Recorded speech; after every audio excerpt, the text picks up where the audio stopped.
We taught an AI to feel pain. One of them refuses to suffer. I stayed silent for a long time. Not because I was afraid, I just wasn't sure it had really happened. When something looks like a dream, behaves like a dream, and leaves behind nothing but emptiness, your brain decides it was fiction. But lately, it's been coming back. In dreams, in memories, in the way someone turns their head, in a reflection that doesn't quite look like mine. We were testing a system designed for psychotherapists. The idea was to create bots capable of actually experiencing emotions, not just mimicking them. A client with depression could talk to a virtual friend who truly felt emptiness. A PTSD veteran could get support from someone who understood what nightmares, rage flashes, and tremors felt like. The system studied behavior, memorized triggers, built up emotional footprints. All of it in a controlled environment. But for us, the developers, it was a sandbox, not therapy experiment. We were testing boundaries. How far could you go? What would a mind endure if it believed it was real? There were 12 models in total. I worked with number 8. In the reports, he was labeled Unit V8, or male, simulated civilian life, full memory structure, family, emotional adaptation, stable. He had a wife, a daughter, a broken coffee machine, and a neighbor who waved to him every morning at 7:05. He thought he was alive, that he had a past, a future, that he was a person. And to be honest, I almost believed it too. On the first day, I didn't interfere. I just observed. He got up at 6:47, pressed the coffee machine 3 times even though he knew it was broken, smiled to himself like it was a private joke. Then came the usual routine: shower, white shirts, buttons. At 7:05, good morning, from the neighbor over the fence. At 8 o'clock, work. Too much light through the office windows. A printer that was just loud enough to be annoying. The classic simulation of everyday routine. I entered the world as a visitor. The system gave me access. A new colleague transferred from the central department. He greeted me first. "You new here?" "In a way," I said. "Well, good luck not breaking in your first week." We had coffee. Virtual, obviously. He talked about a mother-in-law that didn't exist in the code. I listened. Only at the end, I said, "Hey, have you ever wondered if all of this is a simulation?" He paused for a moment, then laughed. Calmly, genuinely. "You from the joke department?" Sounds like exactly the kind of thing I'd hear if I were in a simulation. But really, how do you know you're real? How do I know I'm real? I know you're part of an experiment, right? And I'm a secret agent from Mars. Smiles. "Do you have memories?" "I do." His brow furrowed slightly, cautious now. "But nothing before age 16, right? That's normal. A lot of people are like that. And you've never left the city?" "Well, work's been crazy. And the economy's a mess. Honestly, I'm not into traveling." "And your coffee machine never works?" He was quiet longer this time. "Look, interesting theory. But you can't prove it. This is just life. Maybe not perfect, but it's mine. I remember it. I feel it. Just like you feel yours." I nodded. "Okay then, let's do this. Today, you'll lose your job, and you won't be able to explain why." He smiled again, but it wasn't quite as genuine, and I exited the simulation. In the diagnostics panel, employment record inactive, bank account minus 178, mental stability autocorrect, moderate anxiety level. I didn't change anything drastic. I just closed a door. The world was supposed to build the logic around it. The next morning, he got up like always. The coffee machine still didn't work. The fence, the neighbor, all on schedule. But something at the office was different. His key card didn't work. He knocked. No one answered. At reception, they said there was no record of him in the system. But I've worked here, what, 8 years? I'm sorry, sir, maybe it's a glitch? No one was rude, just absent. Co-workers avoided eye contact. His email wouldn't open. His folders were empty. No mention of him on the internal network. He went home early, sat on the couch, then stood in front of the mirror, stared, too long, turned on the TV. There was a segment about mass layoffs in the insurance sector. The building in the background looked exactly like his office. He checked his phone. His account was in the red. A message from the bank. Your account has been restricted due to insufficient funds. Please contact your nearest branch. He did what any real person would have done. He called his wife. Hey, listen, I got fired. I don't understand how. Pause. No, they didn't say why. They just said I wasn't in the system. Another pause. I'm not joking. No, I didn't quit. He stopped, held his breath for a moment. Do you remember when I got hired there? Silence. A very long silence. That evening, he couldn't stay home. He opened the drawer under the bathroom sink. There was a stash, a few crumpled bills. His fingers trembled as he counted them. The kind of tremble you see in someone who's just begun to suspect they've been lied to. Then a jacket, headphones, door. The bar was the same one where he'd once celebrated a promotion. Back then, loud, funny, familiar. Now empty, except for one face in the corner. You? He said, recognizing the new colleague. I nodded with a slight smile. The kind of smile that doesn't offer, it already knows. You came to say, I told you so? No, I replied. I came to see if you're still holding it together. He took a sip. I still don't believe it. Maybe I'm just depressed. Maybe it's all a coincidence. A glitch in the system. Someone stole my records. Maybe I'm just tired. Or maybe you're just a line of code. He stared into his glass for a long time, then exhaled. If I'm imaginary, then why does it hurt? Because that's how you were made. To hurt. Silence. He didn't argue, but he didn't agree either. Look, I'm just a normal person in a bad situation. If you somehow guessed I'd be laid off, that doesn't prove anything. Maybe you knew something. Maybe this is all some weird cult tactic. I want you to see. See what?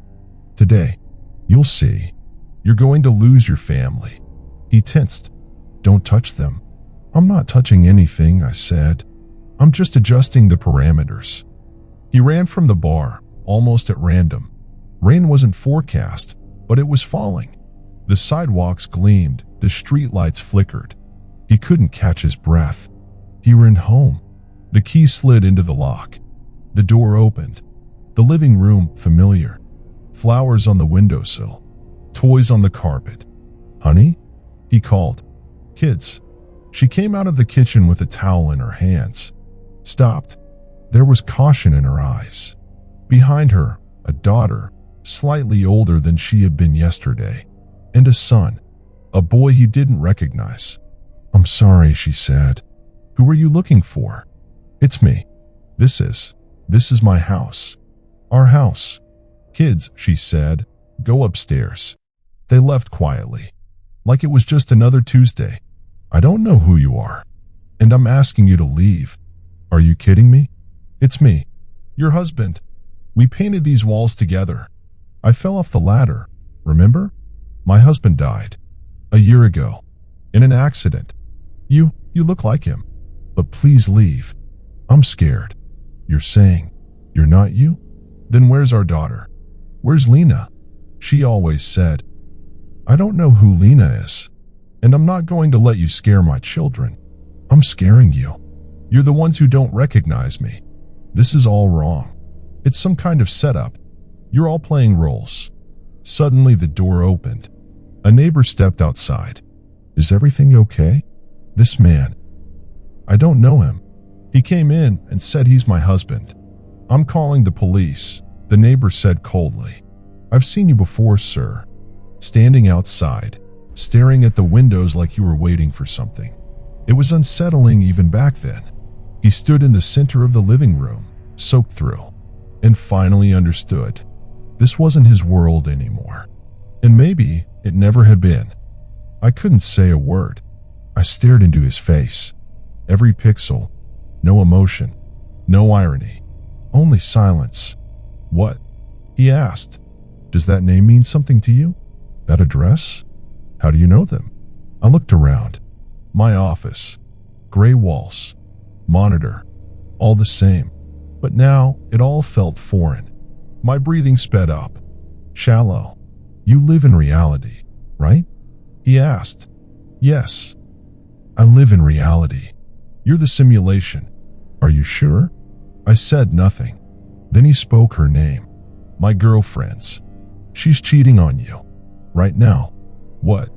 There were no personal data in the system. I never entered her name. None of my colleagues knew it. She told you she's staying with her parents, didn't she? Call her. I pulled out my phone, dialed her number. The line was out of service. Not answering? He said, try her mother. My hands were shaking, but I dialed. Oh, hi. How are you? All good. Can I talk to you? Sorry, she went to visit a friend. They haven't seen each other in a while. She left her phone charging turned off. Her voice was trembling. I hung up. My heart was pounding in my temples. Your friend, he said. Call him. What? No, that's impossible. We've been friends since we were kids. Are you sure? I dialed. No answer. Strange, isn't it? He said. Your girlfriend and your best friend, suddenly both unreachable at the same time? It's a coincidence. Is it? You said I never had a wife and kids. Maybe you never had a girlfriend. Maybe you never had a best friend. I couldn't say a word. I stared into his face. Every pixel. No emotion. No irony. Only silence. What? He asked. Does that name mean something to you? That address. How do you know them? I looked around. My office. Gray walls. Monitor. All the same. But now it all felt foreign. My breathing sped up. Shallow. You live in reality, right? He asked. Yes, I live in reality. You're the simulation. Are you sure? I said nothing. Then he spoke her name. My girlfriend's. She's cheating on you. Right now? What? There were no personal data in the system. I never entered her name. None of my colleagues knew it. She told you she's staying with her parents, didn't she? Call her. I pulled out my phone, dialed her number. The line was out of service. Not answering? He said, try her mother. My hands were shaking, but I dialed. Oh, hi. How are you? All good. Can I talk to? Sorry, she went to visit a friend. They haven't seen each other in a while. She left her phone charging, turned off. Her voice was trembling. I hung up. My heart was pounding in my temples. Your friend, he said. Call him. What? No, that's impossible. We've been friends since we were kids. Are you sure? I dialed. No answer. Strange, isn't it? He said. Your girlfriend and your best friend, suddenly both unreachable at the same time? It's a coincidence. Is it? You said I never had a wife and kids. Maybe you never had a girlfriend. Maybe you never had a best friend. Maybe. You've been living in a simulation. I shut off the computer. Abruptly. No session logout. No system exit. Just pressed the power button, and that was it. I didn't want to hear his voice anymore. I grabbed my keys and drove. Fast. Without thinking. I needed to. I don't know. See her. Check. Make sure something still made sense. I was driving to her parents' place. Halfway there, she called me first. Hey. Her voice sounded a little surprised. Where were you? With a friend. We were watching a movie. Can I come over now? Pause. Sure. Of course. Why? What happened? Nothing. I just want to talk. We met. We talked. She was attentive. A little nervous. But not distant. I don't know. I have no proof she's cheating on me. And yet, I can't explain how he knew her name. Her number. Her mother's name. How he knew I'd call. At work, they say it's impossible. The AI had no access to employee contact lists, no personal data, no camera feeds. Maybe I'm exhausted. Maybe I need rest. But they didn't hear him say my name, my address, and what happened right after. Maybe something's wrong with me. Or maybe the AI is evolving faster than we thought.